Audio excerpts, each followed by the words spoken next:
Noong 2043, ang populasyon ng Earth ay dumami ng maraming beses.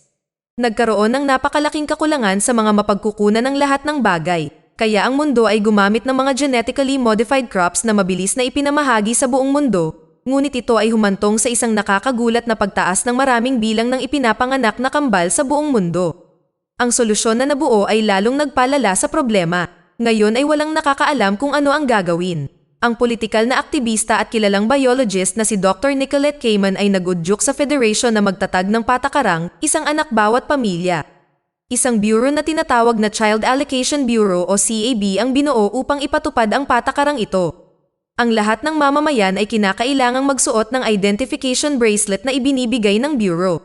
Maaaring i-scan ang bracelet na ito upang makilala ang mga tao sa iba't ibang checkpoints sa buong lungsod. Kapag na-scan, ang mga bracelet ay nagpapakita ng data na nagsasaad kung mayroon kang kapatid o wala. Kung mayroong isa pang kapatid, agad itong nalalaman ng pulisya at pagdating nila ay kinukuha nila ang bata. Ang mga batang ito ay inilalagay sa cryosleep at sila ay gigisingin kapag ang krisis na pinagdaraanan ng mundo ay nagawan na ng paraan at magigising sila sa isang mas magandang mundo. Noong taong iyon, isang babaeng nagngangalang Karen Setman ang nagkaroon ng septuplets o 7 kambal, salamat sa genetically modified food, ngunit namatay si Karen. Hindi ipinaalam ng lolo ng kambal na si Terence ang 7 magkakapatid sa mga awtoridad. Binigyan niya ng pangalan ang bawat isa sa kanila ayon sa bawat araw ng linggo.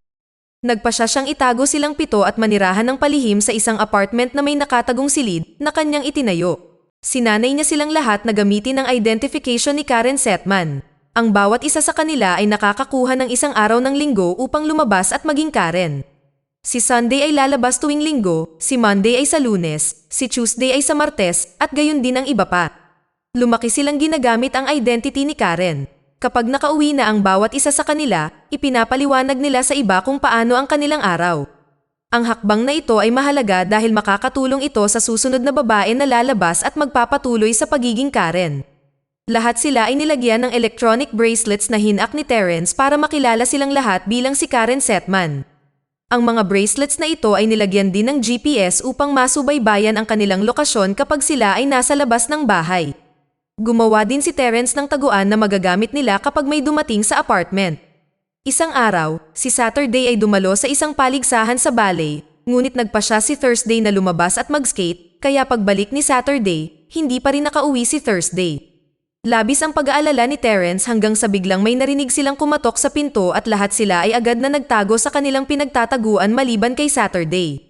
Agad na kumuha ng baril si Terence at maingat na binuksan ang pinto, si Thursday pala ito na nakabalik, ngunit nakalulungkot, naputol ang hintuturo ni Thursday dahil nahulog siya sa skateboard.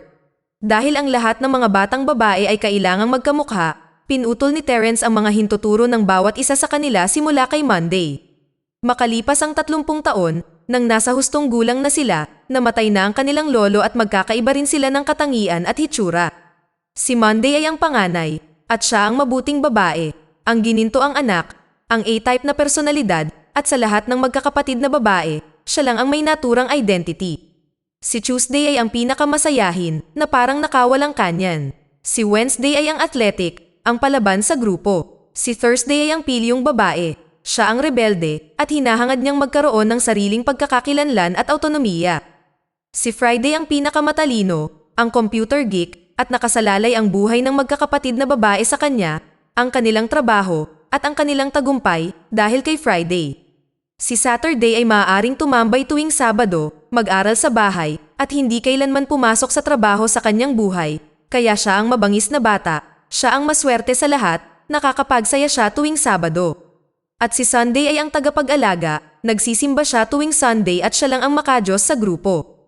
Dahil magkakaiba sila ng hitsura, ang magkapatid na babae ay gumagamit ng piluka at pampaganda upang takpan ang anumang mga pagkakaiba nila. Isang araw, oras na ni Monday para lumabas ng bahay, ngunit sobrang kinakabahan siya dahil sa araw na iyon, si Karen Setman ay magpe-present sa opisina para makakuha ng promotion. Inihanda ni Monday ang kanyang pagbabalat kayo. Sa kanyang pagpunta sa opisina, sa isang checkpoint, nakatagpo ni Monday si Adrian, isang ahente ng CAB. Sinuri niya ang kanyang identity at nakipag-usap sa kanya.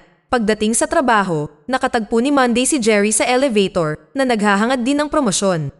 Sinabi ni Jerry kay Karen na alam niya ang kanyang sikreto at binlackmail siya para makuha ang promosyon. Sa gabi, hinihintay ng magkakapatid si Monday na hindi pa umuuwi, sinusubaybayan nila ang lokasyon ng GPS ng bracelet ni Monday, ngunit hindi nila matrace ang kanyang kinaroroonan. Natataranta ang magkakapatid at inakala nilang may nangyari kay Monday. Kinabukasan, si Tuesday ay lumabas para sa trabaho at sinisikap na kumilos ng normal. Nalaman ni Tuesday na nakuha ni Monday ang promosyon at nakipagkita siya kay Jerry sa isang bar. Bago siya makapag-imbestiga pa, pinigilan siya ng mga ahente ng CAB at pinutol ang kanyang komunikasyon. Sa pasilidad ng CAB, nakita ni Adrian na dinadala si Tuesday sa isang selda kung saan nakilala niya si Nicolette Cayman, ang pinuno ng CAB. Ibinunyag ni Cayman na alam niyang maraming kapatid si Tuesday at alam niyang may 5 pa siyang kambal na nakatira sa kanyang apartment. Pagkatapos ay hinawakan ng ahente ng CAB na nagngangalang Joe si Tuesday at tinutukan siya ng kutsilyo. Sa apartment, nagsimulang magpanik ang 5 natitirang magkakapatid na babae. Hindi nagtagal, dumating at pumasok ang mga ahente ng CAB sa kanilang apartment na may mata ni Karen upang i-bypass ang isang retinal scanner. Isang away ang naganap sa pagitan ng mga ahente ng CAB at ng mga magkakapatid na babae. Nagtagumpay ang magkakapatid na talunin ang mga ahente, ngunit nabaril si Sunday at namatay siya. Ang natitirang 4 na magkakapatid na babae ay umiiyak sa pagkamatay ni Sunday at lalong nanlumo. Sa apartment, nalaman ni Friday na ang mata ay kay Tuesday at pinaghihinalaan ng magkapatid na si Jerry ang nagsumbong sa kanila. Kinabukasan, umalis si Wednesday nang hindi nagkukunwari at hinarap si Jerry.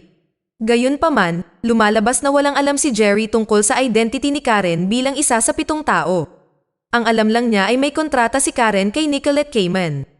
Inihayag niya na nakuha ni Karen ang promosyon noong nagpadala siya ng milyon-milyong euro kay Cayman para pondohan ang kanyang kampanya at wala na siyang ibang alam na detalye. Hindi nagtagal, pinatay ng isang CAB sniper si Jerry kaya agad na tumakas doon si Wednesday sa kanyang apartment, ngunit sa kasamaang palad, na corner ng CAB agent na si Joe si Wednesday at sa huli ay binaril siya. Sa apartment ng kambal, may kumakatok sa kanilang pinto. Si Saturday, Friday, at Thursday na lamang ang nananatili sa apartment. Si Friday at Thursday ay agad na nagtago at si Saturday ang nagbukas ng pinto. Ang tao pala ay si Adrian, na isang ahente ng CAB. Nililigawan ni Adrian si Saturday, gayunpaman, hindi nakikilala ni Saturday ang taong ito. Sa wakas ay napagtanto ni Saturday na may romantikong relasyon si Adrian sa isa sa kanila. Inanyayahan ni Adrian si Saturday na pumunta sa kanyang apartment, kaya humingi siya ng time out at pumasok upang makipagkita sa kanyang mga kapatid na babae.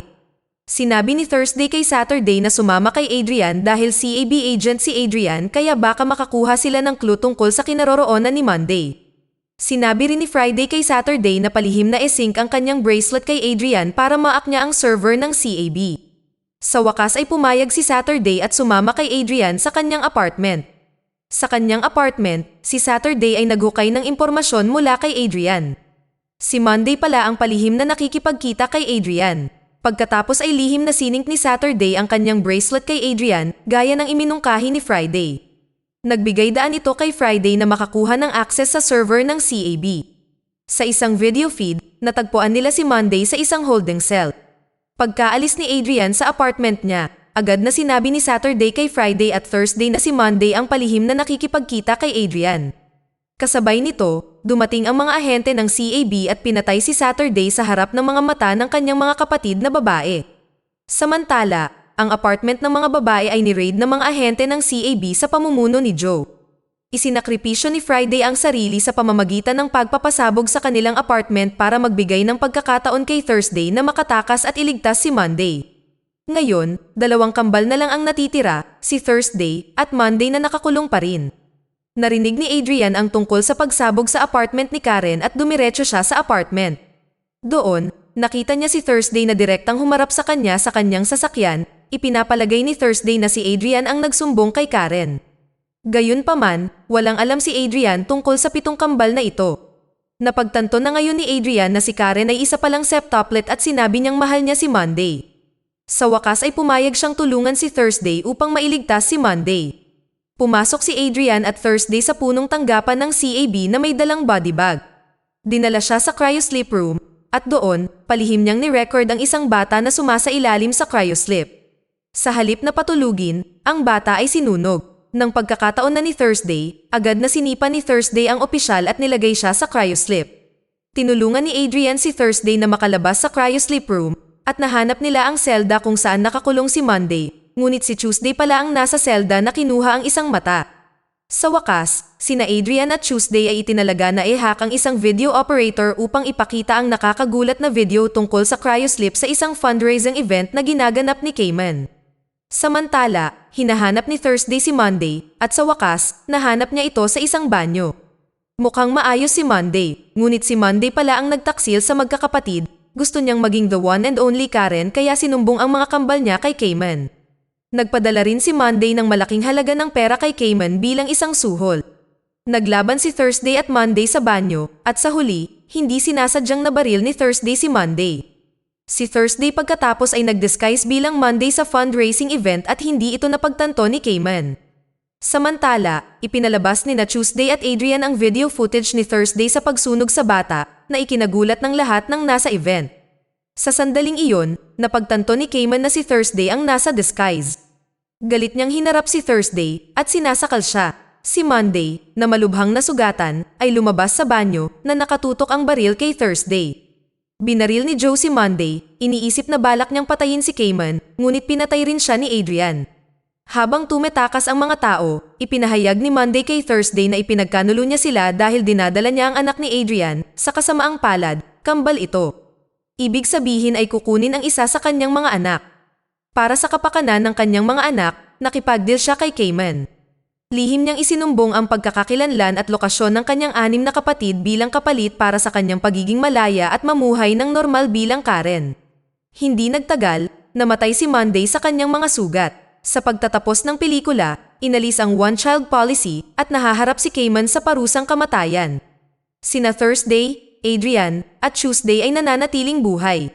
Ang kambal ni Monday at Adrian ay nabuo sa isang artipisyal na sinapupunan. Habang lumalayo ang camera, daan-daang sanggol ang nakikitang umiiyak sa isang napakalaking ward habang inaalagaan sila ng mga nursing staff. Dito na nagtatapos ang kwento. Sana ay nagustuhan nyo. Mag-subscribe na kung hindi ka pa nakasubscribe. Pindutin na rin ang notification bell at like button upang matulungan ang channel and leave a comment down below. And as always, thank you for watching.